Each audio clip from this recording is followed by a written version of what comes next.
Thanks for joining us from the Ohio AgNet, the voice you know with the news you trust studio. Sponsored by Grain Equipment Company, where innovation meets execution. I'm Morgan Anderson. Well, hello, sunshine. It's 59 degrees outside, and man, is it beautiful. Slight winds making it feel just a degree less than the actual temperature at 58, but sunny conditions expected for the rest of the day. Our low for tonight is 38 degrees. Taking a look at your agricultural headlines, USDA's Brooke Rollins defends DOGE cuts and a need for SNAP reforms. USDA Secretary Brooke Rollins, a former policy advisor to President Trump in his first term, is all on board with her boss's government downsizing, including at her huge department. Rollins brings her conservative policy credentials to USDA after heading two conservative think tanks and having the president's ear as his earlier acting domestic policy advisor. Rollins weighed in on Trump's order to vastly downsize federal government during an interview on AgriPulse's open mic tape.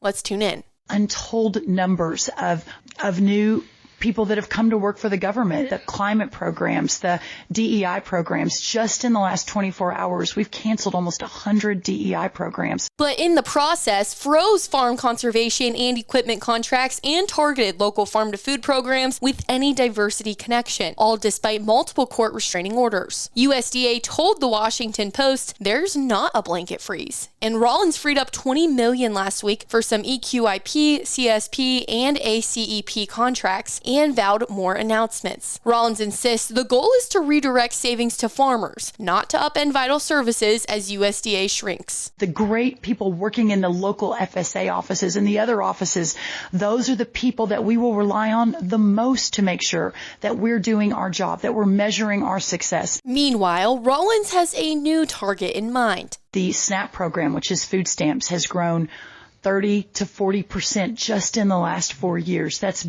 billions and billions of dollars. South Dakota Representative Dusty Johnson planned to reintroduce his bill to further boost SNAP work requirements, while the House this week votes on a budget that directs the Ag Committee to cut $230 billion by 2034. Also from the USDA drops 2025 milk production forecast. The USDA's lowered its 2025 milk production forecast by 400 million pounds due to fewer dairy heifers than expected. World Outlook Board Chair Mark Jakanowski says dairy prices are mixed. Cheese is up 2 cents per pound, but butter, non-fat dry milk, and dry whey are all down. Meanwhile, all milk prices fell compared to last month, partly due to the new federal milk marketing order, which is changing how class prices are calculated. Man, we have some beautiful weather today. I wonder if it's going to stay, so we're going to turn it over to our afternoon weather update from meteorologist Ryan Martin, brought to us by Seed Consultants. Simply better performance online at seedconsultants.com. Plenty of clouds around for the rest of your Tuesday. I'm Chief Meteorologist Ryan Martin. Let's take a look at that forecast update. I don't have much for you here in terms of excitement.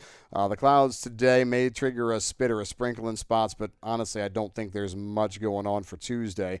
Through the day tomorrow, clouds increase. We're going to be dealing with some scattered rain showers in the late afternoon into the evening and overnight. This is from a low-pressure area coming out of the upper Midwest. It's going to be mild again for tomorrow, actually probably a bit warmer than today. And then we'll move into a colder period to finish the week. That colder period is dry, though, from Friday right on through the weekend. The coldest there for Saturday and Sunday.